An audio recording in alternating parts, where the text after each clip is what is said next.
Hey boys and girls, Dirty Walk 75 here with your GLC report for F1. So we were on week 19 of 21. Where were we? We were in Mexico. Yes, the wall hasn't been built. The foundations were there, but we'd raised our ride height to get the cars over and had some fun to boot. Now, Mexico was going to be one of them tracks. A lot of people have never stepped foot near it.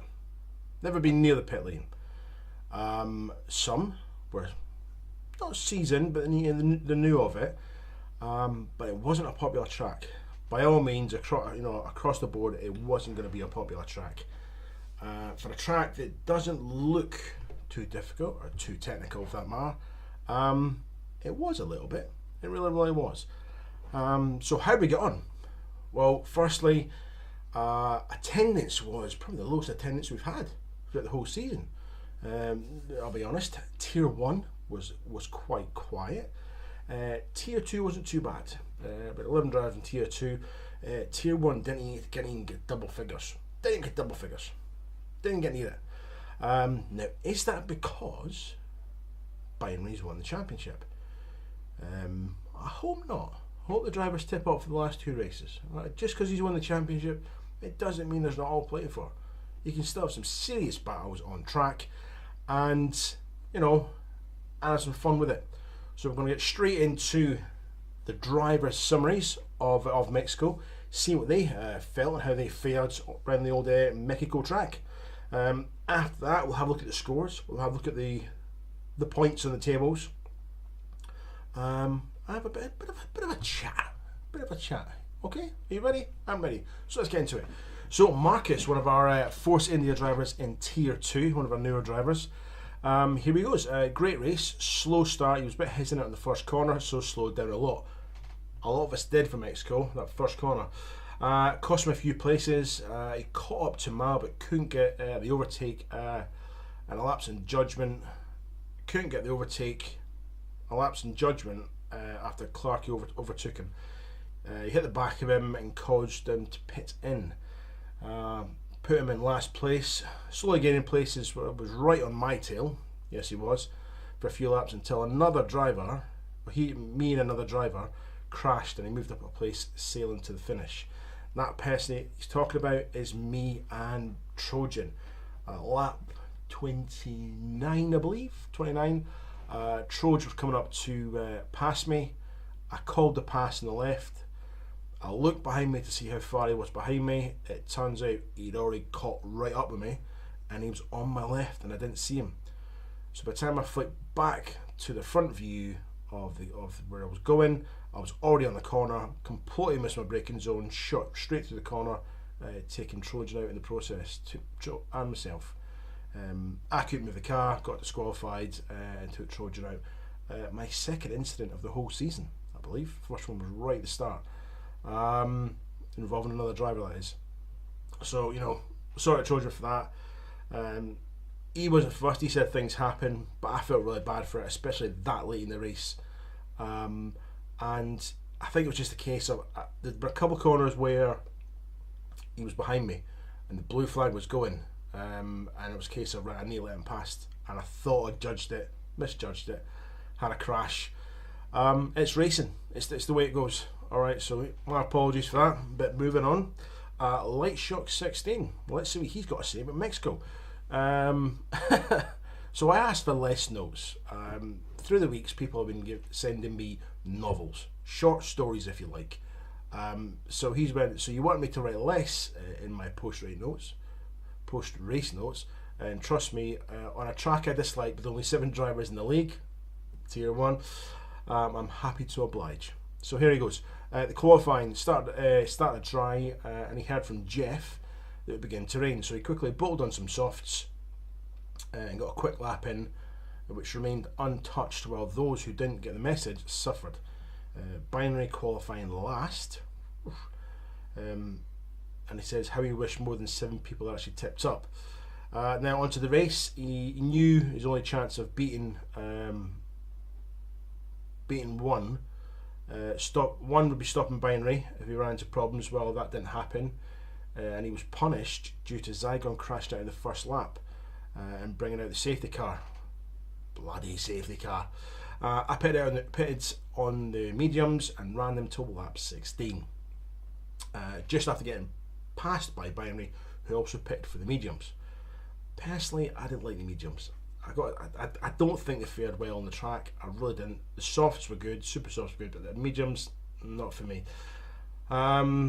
He put on the super softs and planned to run on 2 super soft stints, but due to his tyre wear, he had to run the softs instead, pitting on lap 24. While he did, he got past F1 XL Signs, who was running the mediums on lap 30. But he'd accumulated way too many penalties and ended up dropping down to 3rd. Still, it's another podium, and he continues his streak of being on podium for every race that he's been in. And to be honest, I'm just glad I can put this rubbish track behind me and move on to a track I'm particularly not great at, but like much more. I did say at the start, it's not a track people like, and it's not commonly raced. There's some tracks to do, but it's not one that's people talk about as they enjoy it. Nevertheless, F1 XL Signs, what's he got to say? It's quite brief actually. Very sweaty race both in terms of the driving and the temperature in Mexico. Qualified 4th after strange wet dry qualifying, and a safety car on lap 1 caused light shock Binary and himself to pit in for the mediums. Light shock went for a soft, medium, super soft, soft strategy. That's a mouthful. While he went in for a soft, medium, and in the end, he topped him only due to his penalties. Otherwise, it was a pretty boring race for Signs, and most of the action happened in front or behind him.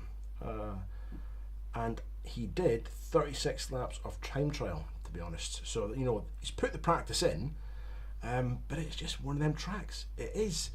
I put practice in, and I'll be honest, I thought I was doing alright. I thought I got a good momentum on the track. But just when you think you've got it, especially on that S section, just when you think you've got it, that S section, the Super S's, is quite deceiving. It really is.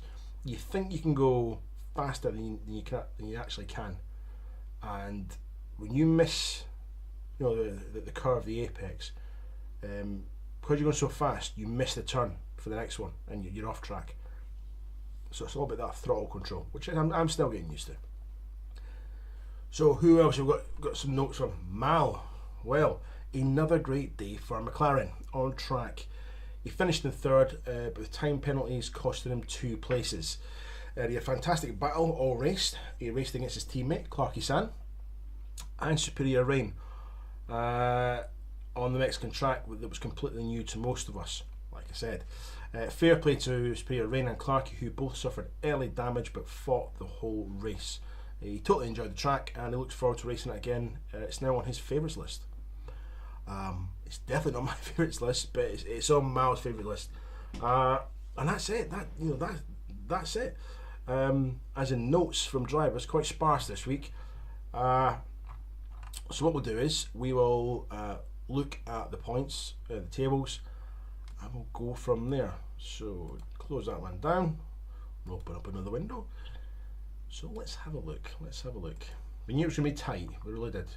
2 races to go, and this is where it stands. Right, obviously the Tier 1 drivers, Binary has won the championship, we know this. At the moment he sat with 357 points, with Loki 248, which I would say Loki has secured the 2nd spot. Zygon is the closest, he's running 3rd with a 176, so I think that's going to be top 3. Definitely actually top 3. Tier 2, slightly different, okay? Trojan is on 151, holding the number 1 slot. Bullet Wounds is 115 in 2nd, and Joey XD on 97. Now, it's very, very plausible that Trojan may lose his spot. He's going to have to be on his game. you're going to have to keep it tight, and obviously keep it away from me. Be honest, keep it tight for the last 2 tracks to secure that number 1 spot. The fight is on. The fight is on.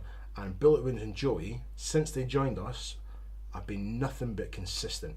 Nothing but consistent. So the pressure really is for Trojan to dig deep and push it out. Really, really push it out.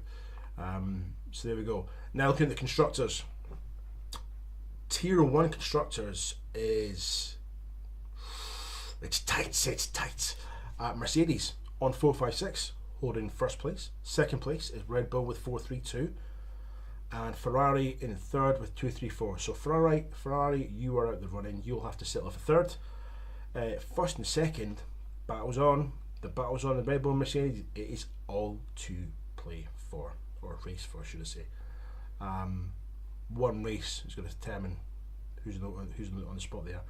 And if someone doesn't tip up, someone's late, something comes up, they can't race, you don't know what's going to happen there. Now, Tier 2 is a little bit different. Tier 2 is secure. Red Bull 212, Ferrari 84, and Renault with 73. Now, the Red Bull points they're high, and the reason they're high is purely down to the 2 new drivers, being Joey and I've just mentioned his name. Oh my god, mindset, Bullet Wins. Sorry about that. I mean, week 15 43 16, 43, 17, 43, last week 18, this week 43, right? Consistently. I don't know whether they're practicing, working at strategies, when it's not race night, but whatever they're doing, it is working. Now, being that consistent, I'm not being funny, they might see themselves ended up in Tier 1. Clearly dominating Tier 2 since they've stepped in. They weren't going to go in Tier 1 because obviously they've just joined us, but I think the potential is there that they may get bumped up due to the consistency and the speeds. So that was something to look out for in Season 2. Will some of the Tier 1 drivers drop down to Tier 2? Who knows? You don't know what's coming up. It's wide open. Between us finishing Season 1 and then starting a Season 2, we make a massive draft of even more drivers, so it's going to make it even more diverse. Because if we got 3 tiers, then you think of the range of abilities of the drivers within 3 tiers, and we're busy. I mean, this season alone, right, we've had 36 drivers join us. Now, whether that's been for a couple of races, all the races, that's how busy we've been for Season 1. Season 2, I predict, it is going to be busier. It is.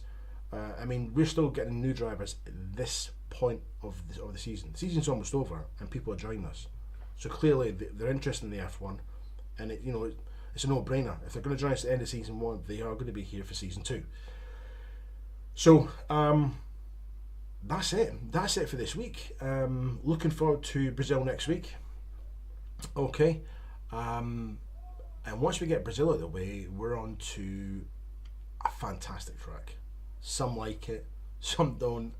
The corner cutting is, because we run strict, you've got to be very, very careful on the final track of this season, which is Abu Dhabi, which is a great track. It really, really is. But before that, we've got Brazil next week, which is a bit of an odd one actually. If you haven't raced Brazil, get on there, have a bit of a practice. It's got a strange flow about it, and the elevations are different as well. And for me, it feels like it's a small track, but it's not necessarily a small track. It's just the way it feels. But I think it's got a good flow to it. So I think it's going to be very, very, very, very interesting next week to see the battles throughout, and it's going to be interesting to see how the constructors in Tier 1 sit after next week, because that may determine the championship. That actually may set it. If Mercedes go on and dominate, and Red Bull have a mediocre race, then it's going to be Mercedes drivers won it, and the Mercedes team will win the constructors. But we'll see. We will see what happens. So until then, I'm Dirty75. I shall see you next week in Brazil. Make sure you get shaved. Laters.